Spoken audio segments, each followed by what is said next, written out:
விமானம் உலங்கு வானூர்தியுடன் மோதவில்லை, உலங்கு வானூர்தி தான் விமானத்துடன் மோதி இருக்கின்றது. ஈடுபட்ட விமானிகள் மிகவும் அனுபவம் வாய்ந்தவர்களாக இருக்கின்றார்கள். இங்கே கட்டுப்பாட்டு கோபுரத்திலிருந்து கொடுக்கப்பட்ட தகவல்களின் அந்த ஒளிநாடாக்களின் பிரகாரம் இந்த உலங்கு வானூர்தியின் ஓட்டிக்கு அந்த விமானத்தை பின்தொடருமாறுதான் கோரிக்கை விடுக்கப்பட்டிருக்கின்றது. சுமார் 40க்கும் மேற்பட்ட உடலங்கள் மீட்கப்பட்டிருக்கின்றன. இரவானபடியால் வரையறை செலவுகளில் அவருக்கு விளங்காமல் நடந்ததா அல்லது இது அதாவது ஒரு எதிர்பாராத விபத்தா அல்லது விமானம் வேறு ஒரு ஓடு பாதைக்கு செல்கின்றது என்று நினைத்து தனது பாதையில் சென்றாரா அல்லது தற்கொலை முயற்சியாக அல்லது இந்த டொனால்ட் ட்ரம்ப் அவர்களுக்கான ஒரு எதிர்ப்பாகத்தான் இதனை செய்தாரா என்பதெல்லாம் கேள்வியாக எழக்கூடிய விடயங்களாக இந்த விபத்து நடந்திருக்கின்றது. பெரிய உயரத்தில் இந்த விபத்து நடக்கவில்லை, அதுதான் மிகவும் ஒரு பரிதாபமான விடயமாகவும் 400 அடி உயரத்தில் தான் இந்த விபத்து நடந்திருக்கின்றது.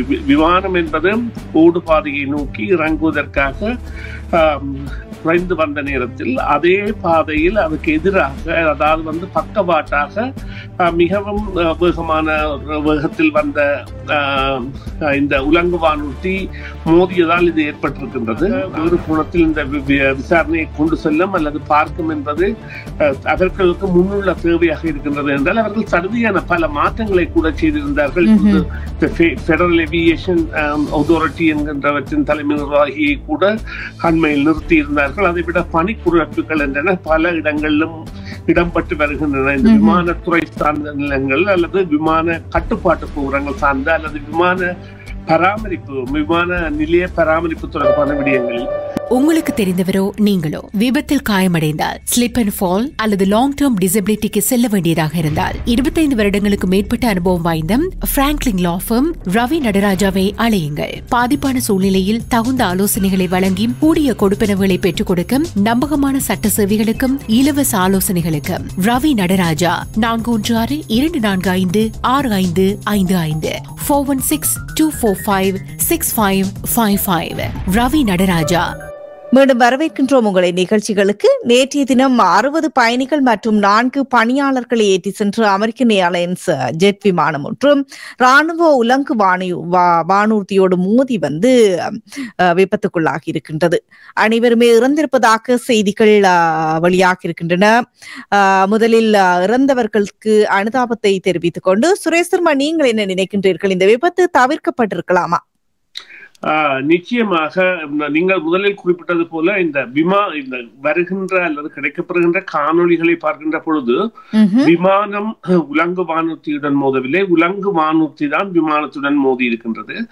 இரண்டினுடைய அந்த பரப்பு பாதைகளும் வெவ்வேறாக இருந்தாலும் இவ்வாறான சிவில் விமான தளங்களில் ராணுவ விமான அல்லது ராணுவ உலங்கு வானூர்திகளின் பரப்பு என்பது நிச்சயமாக ஒரு தவிர்க்கப்பட வேண்டிய ஒன்றாக இருந்திருக்க வேண்டும். இருந்த பொழுதிலும் பொழுது அவர்களுடைய தேவைகள் கூட அவர்களுக்கு என்ன தேவைகள் இருந்திருக்கலாம் அல்லது பயிற்சி பரப்பில் ஈடுபட்டிருக்கலாம், இரவு நேர பயிற்சி பரப்புகளில். ஆனால் அந்த பரப்புகளில் ஈடுபட்ட விமானிகள் மிகவும் அனுபவம் வாய்ந்தவர்களாக இருக்கின்றார்கள். இங்கே கட்டுப்பாட்டு கோபுரத்திலிருந்து கொடுக்கப்பட்ட தகவல்களின் அந்த ஒளிநாடாக்களின் பிரகாரம் இந்த உலங்கு வானூர்தியின் ஓட்டிக்கு அந்த விமானத்தை பின்தொடருமாறுதான் கோரிக்கை விடுக்கப்பட்டிருக்கின்றது. இருந்த பொழுதிலும் பல விமான ஓடுதளங்களை கொண்ட ஒரு விமான நிலையமாக இந்த வாஷிங்டன் விமான நிலையம் இருப்பதால் இனிய விமான நிலையங்களை போல இனிய சர்வதேச விமான நிலையங்களை போல இங்கே இந்த கொடுக்கப்பட்ட வரையறை செலவுகளில் அவருக்கு விளங்காமல் நடந்ததா அல்லது இது அதாவது ஒரு எதிர்பாராத விபத்தா அல்லது விமானம் வேறு ஒரு ஓடு பாதைக்கு செல்கின்றது என்று நினைத்து தனது பாதையில் சென்றாரா அல்லது தற்கொலை முயற்சியாக அல்லது இந்த டொனால்ட் ட்ரம்ப் அவர்களுக்கான ஒரு எதிர்ப்பாகத்தான் இதனை செய்தாரா என்பதெல்லாம் கேள்வியாக எழக்கூடிய விடயங்களாக இந்த விபத்து நடந்திருக்கின்றது என்றால் நீங்கள் கேட்ட கேள்வி தவிர்க்கப்படக்கூடியதான்று. கட்டுப்பாட்டு அறையிலிருந்து கொடுக்கப்பட்ட விவரணங்களும் அந்த விமானத்துக்கும் அந்த உலங்கு வானூர்திக்குமான பரப்பும் என்பது வித்தியாசமாக இருக்கின்றது.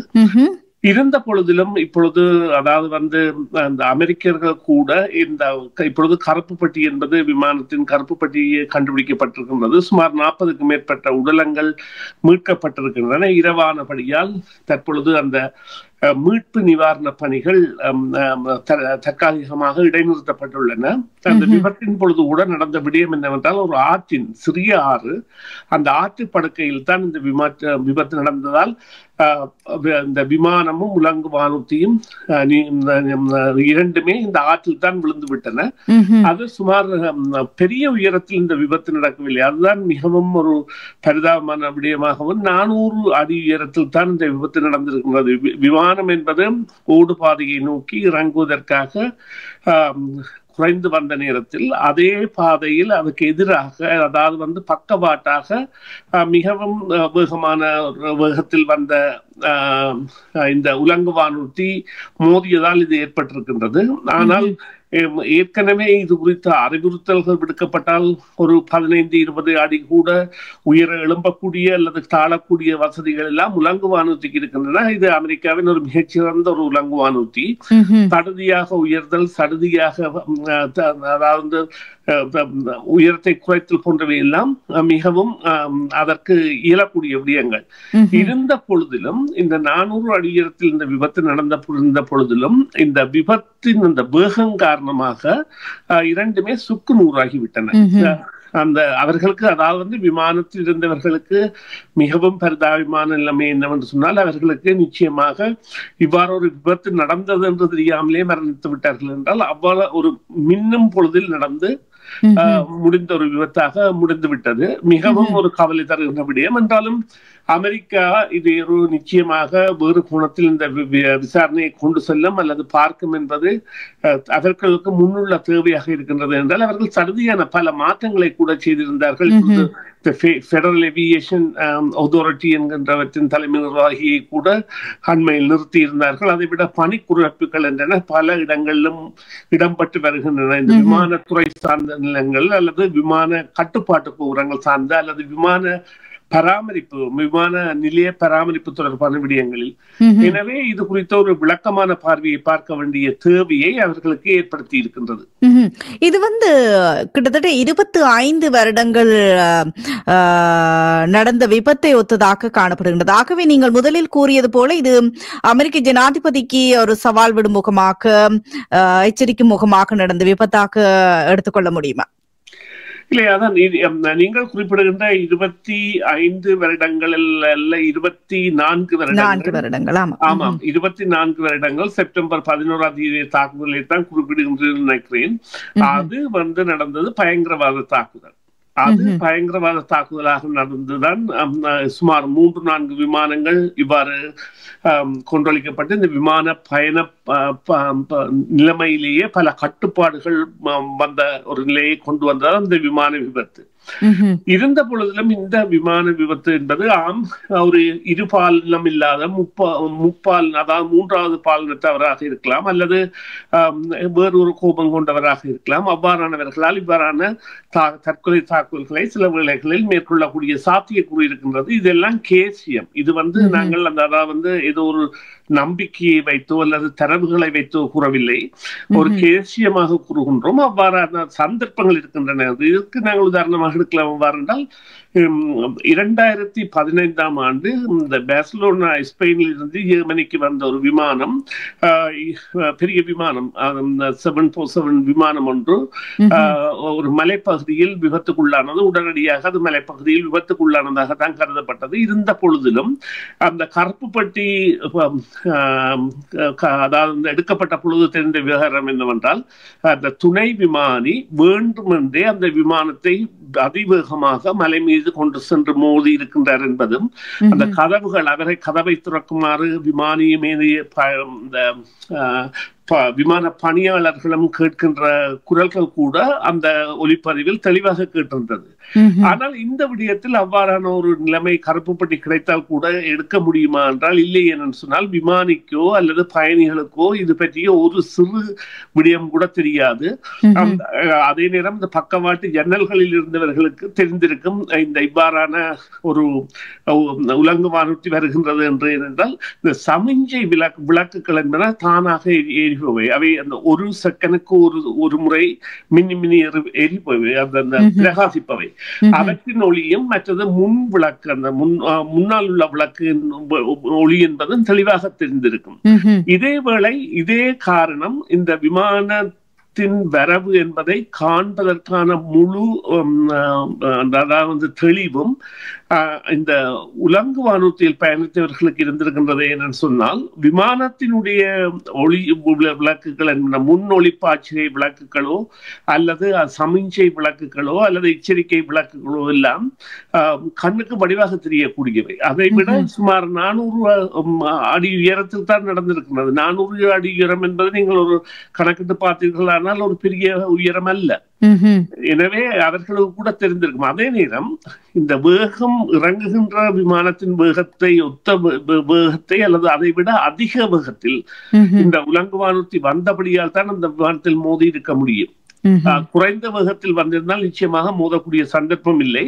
அதை விட இவர்களால் இந்த முன்னெச்சரிக்கையாகவே காணக்கூடிய சந்தர்ப்பம், அதாவது இந்த விமானத்தின் ஒளி விளக்குகள் மற்றும் சமிச்சை விளக்குகள், அதாவது இன்னொரு ஃபோக், அதாவது இன்னொரு காலநிலை மறைமுக காலநிலையாக இருந்தால் கூட தெரியக்கூடிய விளக்குகளாக அந்த சிவப்பு சமிஞ்சை விளக்குகள் இருக்கும். ஆனால் நேற்று அந்த பார்க்கின்ற ஒளி நாடாக்களின்படி அங்கே ஒரு காலநிலை பிரச்சனை என்பது இருக்கவில்லை. ஏனென்றால் விமானத்தின் ஒளி விளக்குகள் எல்லாம் தெளிவாக தெரிகின்றன, அதாவது மிகவும் ஒளிப்பாய்ச்சிகை உள்ளவையாக தெரிகின்றன. இந்த நிலையில், இவ்வாறான ஒரு நிலையில் அந்த தங்களுடைய உலங்கு வானூர்தியை மேல் நோக்கியோ அல்லது கீழ் நோக்கியோ செலுத்தக்கூடிய, அதாவது ஒரு விமானத்தின் உயரம் என்பது 30 அடியாக இருக்கும். நீளம் அல்ல, உயரம். இந்த 2 மேற்தட்டுக்கும் கீழ்த்தட்டுக்கும் உள்ள இடைவெளி என்பது. எனவே அவ்வளவு உயரத்தை ஒரு சடுதியாக மாற்றுவது என்பது இவர்களுக்கு இயலக்கூடிய விடயமாக இருந்திருக்குமே என்று சொன்னால் அவர்கள் தூரவே கண்டிருப்பார்கள். ஆனால் இந்த தரையிறங்குகின்ற பொழுது, அது அந்த பதிந்து வருகின்ற பொழுது சில வேளைகளில் இவர்களும் பதிந்து வந்திருந்தால் கூட இவ்வாறான விபத்திற்கான காரணம் இருந்திருக்கலாம். ஆனால் ஒரு விமானியை பொறுத்தவரையில் நிச்சயமாக அவர் மேலெழுவதை யோசிப்பார் என்றால் இது தரையிறங்குகின்ற விமானம். எனவே இந்த கேள்விகள் எல்லாம் விடை காணப்பட வேண்டிய கேள்விகள், கேசியங்கள். இவையெல்லாம் கேசியங்கள். இவற்றிற்கான விடை தெளிவாக தெரிகின்ற காலம் வரும். ஆனால் அமெரிக்கா இப்பொழுது ஒரு சிறு திரும்பை கூட விடாமல் விசாரிக்க வேண்டிய தேவையை இது ஏற்படுத்தி இருக்கின்றது. ஏனென்றால் இது டொனால்ட் ட்ரம்போ அல்லது அவருடைய அந்த சர்வாதிகார வர்க்கமோ விமான பரப்புகளை கூட மேற்கொள்வதற்கு பயப்படுகின்ற ஒரு ஆணித்தரமான செயற்பாடாக இது இடம்பெற்று இருக்கின்றது என்பதுதான் இங்கே குறிப்பிடத்தக்க ஒரு விடயம். அவர்கள் அப்படி என்று சொன்னால் அடுத்த கட்ட நடவடிக்கைகளாக என்ன எடுப்பார்கள் என்று யோசிக்கின்றீர்கள்? இதை தடுப்பதற்கான வழிவகைகள் என்ன செய்வார்கள் என்று யோசிக்கின்றீர்கள்? இதை தடுப்பதற்கான வழிவகைகள் என்பது அதாவது இந்த பெடரல் ஏவியேஷன் அத்தாரிட்டி எனப்படுகின்ற மத்திய விமான கட்டுப்பாட்டு அமையத்தின் பரிந்துரைகள் என்பன ஏற்கப்பட வேண்டும், எவ்வாறு இந்த விமான விபத்து இடம்பெற்றது என்று. அத்தோடு இந்த கருப்பு பட்டிகள் போன்றவை 2 உலங்கு வானூர்தியினதும் விமானத்தினதும் கருப்பு பட்டிகள் என்பன பரிசீலிக்கப்படுகின்ற பொழுது இது சில வேளைகளில் ஒரு அப்பாவித்தனமான அல்லது எதிர்பாராத விபத்தாகத்தான் இருந்திருக்கலாமே என்றால், இந்த உலங்கு வானத்தில் கூட 4 பேர் இருந்ததாகத்தான் நான் படித்திருக்கிறேன். பார்த்த அளவில் 4 பேர் இருந்த ஒரு உலங்கு வானூர்தியில் சில வேளைகளில் இந்த உலங்கு வானூர்தியை செலுத்திய விமான ஓட்டியால் அவர்களுக்கு மற்றவர்களுக்கு அது உந்துதல் தெரியாமல் செய்திருக்கக்கூடிய சந்தர்ப்பம் இருந்திருந்தாலும் அவர்கள் என்ன பேசினார்கள் இந்த விமான விபத்தின் போது என்பதுதான் இங்கே முக்கியமான விடயமாக இருக்கும். சில வேளைகளில் இது அப்பாவித்தனமான விடயமாக கூட இருக்கலாம், அல்லது நான் குறிப்பிட்ட அந்த ஜெர்மனிய உதாரணத்தை குறிப்பிட்டது போன்ற அந்த விடயமாகவும் இருக்கலாம். ஏனென்று சொன்னால் இப்பொழுது அதாவது ஒரு இராணுவ வீரர்களுக்கு அநேகமாக அவர்களுக்கான மன அழுத்த PTSD என்கின்ற மன அழுத்த நோய் மிகவும் அவர்களை பாதிக்கின்ற வகையில் இருக்கின்றது. அவர்கள் பணிபுரிந்த இடங்கள் அல்லது இவ்வாறான அரசியல் மாற்றங்களின் போதான தங்கள் மீதான பழிவாங்கல் போன்றவை எல்லாம் அவர்களை சில வேளைகளில் பாதித்திருக்கலாம். அதை நாங்கள் பொறுத்திருந்துதான் பார்க்க வேண்டும். நன்றி சுரேஷ் தர்மா, உங்களுடைய தகவல்களுக்கு கருத்துக்களுக்கு மீண்டும் ஒரு பொழுதில் சந்திப்போம். நன்றி, வணக்கம். நன்றி சுதர்சினி, நன்றி நேயர்களே, மீண்டும் ஒரு பொழுதில் சந்திப்போம். சிஎம்ஆர் யூடியூப் சேனலில் இணைந்திருக்கும் நேர்கள் அனைவருக்கும் எமது நன்றி. காமெண்ட்ஸ் பகுதியில் உங்கள் கருத்துக்களை தெரிவிக்க தவறாதீர்கள். முக்கிய செய்திகள், காணொளி தொகுப்புகள், நேர்காணல் என பலதரப்பட்ட அம்சங்களையும் உங்களுக்காக தருகின்றது சிஎம்ஆர் யூடியூப் சேனல். சிஎம்ஆர் என்று சர்ச் செய்து எமது யூடியூப் சேனலை சப்ஸ்கிரைப் பண்ணுங்கள். உங்கள் உற்றார் உறவினர் நண்பர்களோடும் இந்த காணொளி தொகுப்புகளை பகிர்ந்து கொள்ளுங்கள். அருகில் இருக்கின்ற முக்கிய காணொளி தொகுப்புகளையும் தவறவிடாமல் பாருங்கள்.